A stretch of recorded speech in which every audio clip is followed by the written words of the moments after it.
السلام علیکم ورحمۃ اللہ وبرکاتہ۔ نئے سبق کے ساتھ اور نئی کلاس کے ساتھ ہم آپ کی خدمت میں حاضر ہیں۔ امید ہے اللہ تعالیٰ کے فضل و کرم سے آپ خیریت سے ہوں گے۔ یاد رہے ہم اس وقت سورہ منافقون پہ ہیں، پارہ 28 پہ ہے۔ آج ہم نے 2 آیات پڑھنی ہیں اور ہماری صورت کمپلیٹ ہو جائے گی۔ اسی طرح ہم ایک آیت 2 آیتوں سے پورا قرآن مجید انشاءاللہ تعالی مکمل کریں گے۔ امید ہے ہمارے اس سفر میں آپ ہمارے ساتھ ہوں گے۔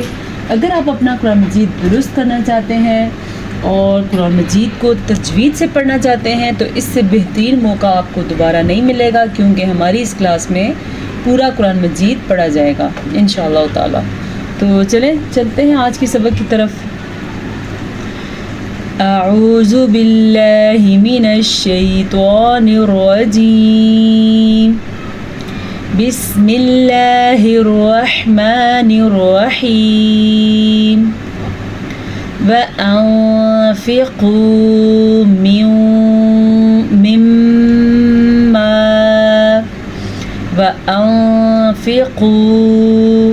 نون ساکن کے بعد حرف اخفا میں سے حرف فا آیا ہوا ہے، اس لیے ہم نون ساکن کو چھپا کے پڑھیں گے۔ کیسے؟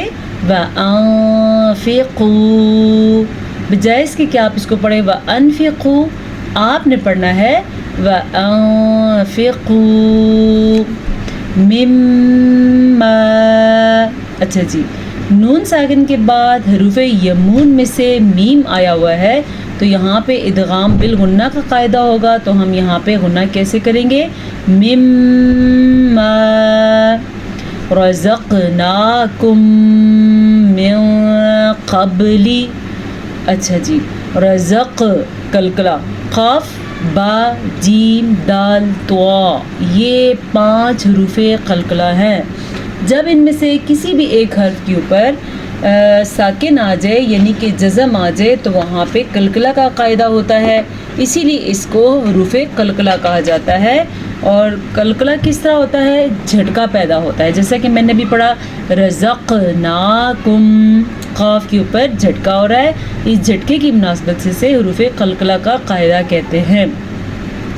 رزقناکم من، اچھا میم ساکن کے بعد دوبارہ میم آیا ہوا ہے، تو یہاں پہ ادغام شفوی کا قاعدہ ہو رہا ہے، ٹھیک ہے؟ یہاں بھی غنہ پیدا ہوگا، میم کے بعد دوبارہ میم آ جائے تو غنہ ہوتا ہے۔ رزقناکم من قبل، اچھا جی، پھر سے نون ساکن کے بعد قاف آیا ہے حروف قلقلہ میں سے، حروف اخفا میں سے، تو نون ساکن کو ہم چھپا کے پڑھیں گے، بجائے اس کے کس کو ہم پڑھیں من قبلی، ہم پڑھیں گے من قبلی۔ دوبارہ سنیں، وَأَنفِقُوا مِمَّا رَزَقْنَاكُم مِّن قَبْلِ، با پہ قلقلہ ہو رہا ہے کیونکہ با بھی حروف قلقلہ میں سے ہے۔ ان یأتی، اچھا جی، یہاں پہ ادغام بالغنہ کا قاعدہ ہو رہا ہے، نون ساکن کے بعد حروف یمون میں سے یا آیا ہوا ہے، تو اس لیے یہاں پہ پھر سے غنہ کا قاعدہ ہو رہا ہے، ہم پڑھیں گے ان یأتی، ٹھیک ہے، نون ساکن کے بعد یا آنے کی وجہ سے۔ احدکم الموت، احدکم ح کا تلفظ سیکھ لیں، احدکم الموت فیقول ربی، اچھا بعض لوگ اس کو پڑھتے ہیں ربی، بھائی یہاں پہ با کے بعد یا نہیں ہے، یا ہوگا تو ہم یا پڑھیں گے نا، یا نہ ہونے کی وجہ سے صرف با پڑھیں گے، را زبر با، رب با زر بی، ربی، ٹھیک ہے، را کو پور پڑھنا ہے، را پہ زبر کی وجہ سے۔ فیقول ربی لولا اخرتنی، اچھا جی، لولا لام زبر با لو، یہ واو لین ہو گیا، واو ساکن سے پہلے زبر آ جائے، واو ساکن یا ساکن سے پہلے زبر آ جائے تو وہ یا لین ہوتا ہے، واو ساکن سے پہلے زبر آ جائے تو وہ واو لین ہوتا ہے۔ لولا اخرتنی، یہ بھی مد ہے اور یہ بھی مد ہے، ان دونوں کی مقدار 2 سیکنڈ تک، یہ تھوڑی سی زیادہ یا بس 2 سیکنڈ تک اگر آپ کریں تو بھی کافی ہے، اتنی لمبی اس مد کی مقدار ہوتی ہے۔ مدات کا بیان، تفصیلی بیان ہم آنے والی کلاسز میں ضرور کریں گے انشاءاللہ تعالی۔ لولا اخرتنی، خا کا مخرج کیسے ادا کرنا ہے یہ آپ ادائیگی کے دوران دیکھ سکتے ہیں۔ را کو پر پڑھنے کا ریزن یہ ہے، را ساکن ہے، را سے پہلے حرف کے اوپر زبر ہے تو یہ را پر پڑھی جائے گی۔ اخرتنی، ٹھیک ہے، لولا اخرتنی، یا مدہ بھی ہے اور یا کے اوپر مد بھی ہے۔ إلى أجل قريب فأصدق إلى، اس مد کا آپ نے دھیان دے کے پڑھنا ہے۔ اگر یہ مد آپ کے سامنے آ جائے تو آپ اس کو 3 سیکنڈ تک 2 سیکنڈ تک لمبے کر سکتے ہیں، اس سے کم لمبا نہیں کرنا۔ إلى، ٹھیک ہے، أجل قریب، یہاں بھی اخفاء کا قاعدہ ہو رہا ہے، یہاں بھی اخفاء کا قاعدہ ہو رہا ہے۔ ویسے تو میں حروف اخفاء کے اوپر اور اخفاء کے قاعدے کے اوپر انتہائی تفصیل سے ویڈیو بنا چکی ہوں، بورڈ پہ بھی سکھا چکی ہوں، لیکن چلیں آج میں آپ کو اس کے اوپر تھوڑا سا لیکچر مزید دے دیتی ہوں۔ قرآن مجید میں جب کبھی نون ساکن کے بعد یا تنوین کے بعد، نون ساکن کہتے ہیں یہ ہے نون ساکن، اور تنوین کہتے ہیں 2 زبر 2 زیر 2 پیش کو۔ نون ساکن کے بعد یا تنوین کے بعد حروف اخفاء میں سے کوئی حرف آ جائے تو وہاں پہ اخفاء کا قاعدہ ہوتا ہے، یعنی کہ وہاں پہ نون ساکن کو اور تنوین کو چھپا کے پڑھتے ہیں۔ کیسے چھپاتے ہیں؟ جیسے میں نے ابھی آپ کے سامنے پڑھا، اجل قریب فاصدق۔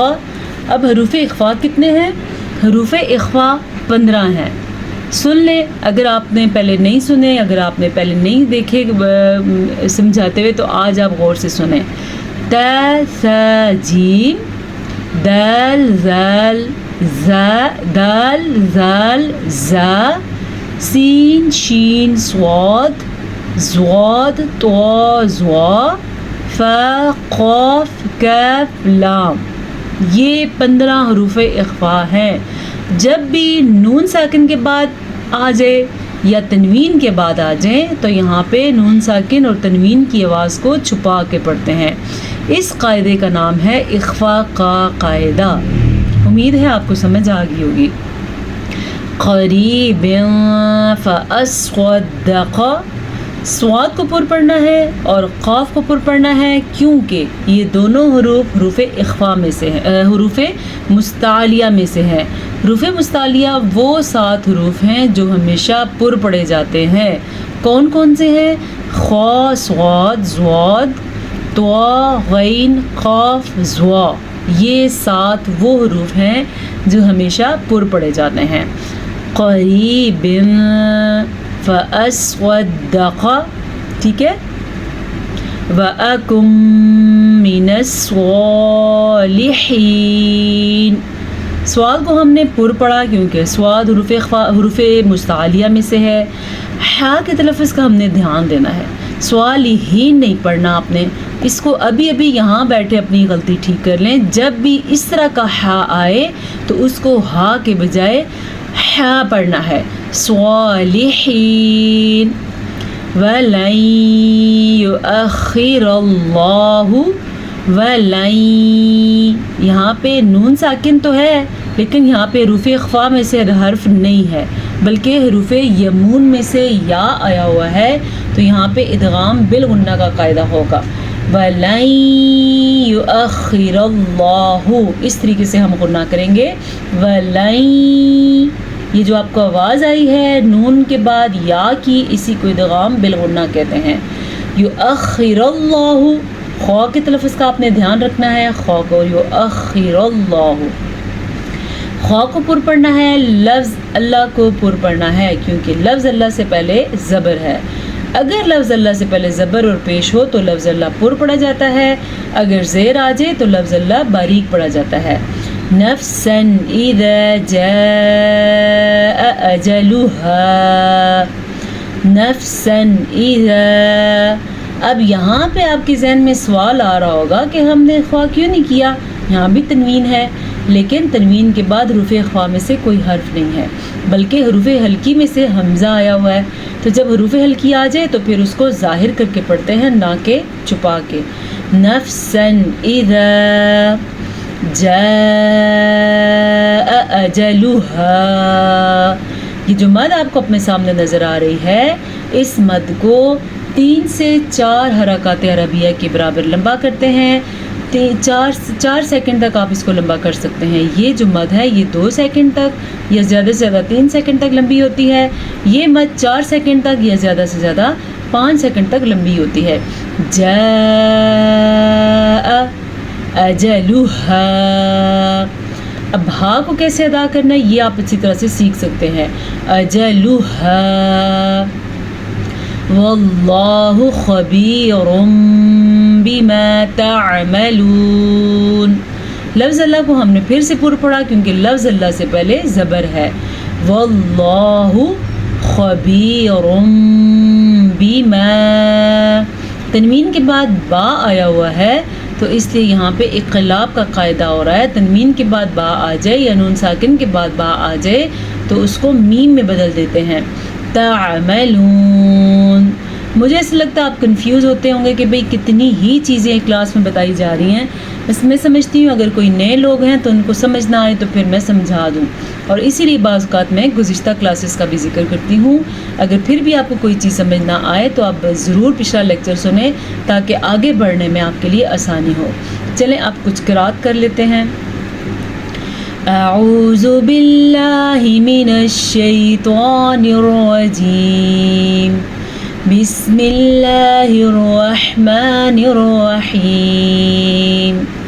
وَأَنفِقُوا مِمَّا رَزَقْنَاكُم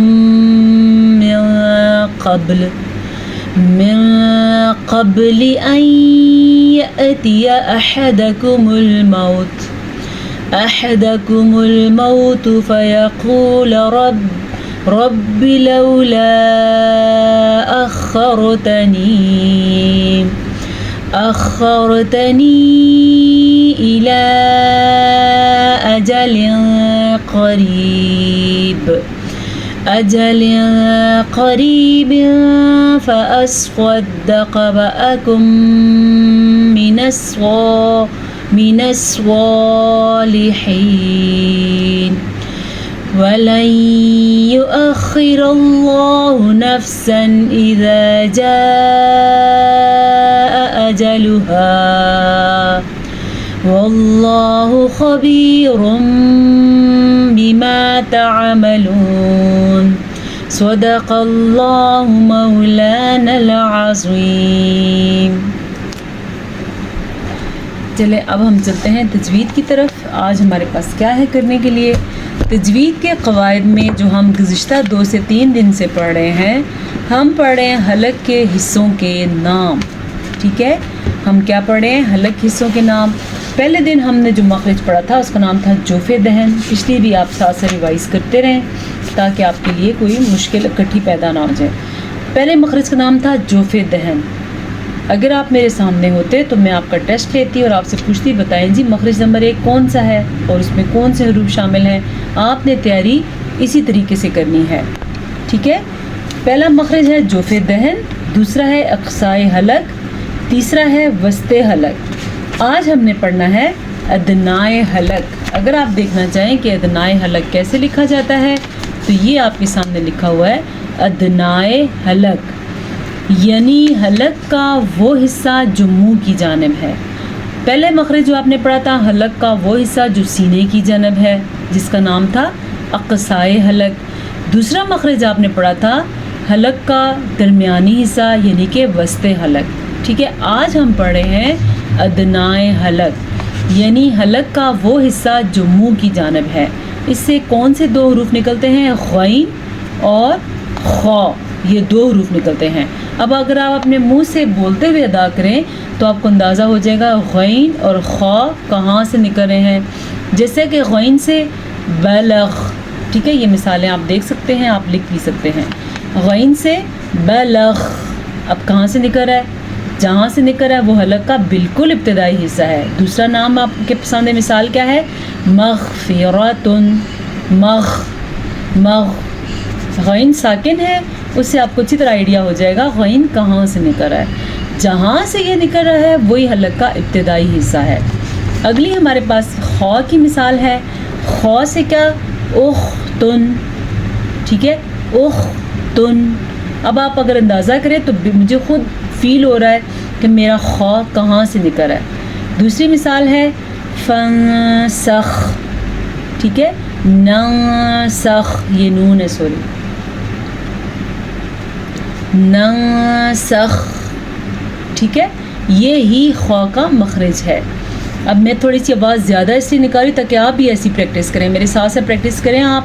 بلغ، مغفرتن، مغفرتن، اختن، نسخ.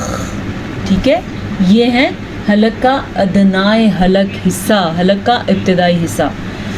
اس کو غین اور خا کو حروف حلقیہ کہتے ہیں. حروف حلقی 6 ہیں. گزشتہ 3 دن سے جو ہم پڑھ رہے ہیں، آج ہمارا تیسرا دن ہے جو ہم حلق کے حصوں کے نام پڑھ رہے ہیں اور حروف حلقی پڑھ رہے ہیں. آخر میں ہم ریوائز کریں گے حروف حلقی کون سے ہیں. غین خا کو حروف حلقیہ کہتے ہیں کیونکہ یہ حلق سے نکلنے والے حروف ہیں. اب آپ اپنے نوٹس میں ایک چیز کا اضافہ کر لیں کہ حروف حلقی آج آپ لکھ دیں آخر میں. حروف حلقی 6 ہیں. حروف حلقی 6 ہیں. کون کون سے؟ حمزہ ہا، ٹھیک ہے، عین ہا، ٹھیک ہے،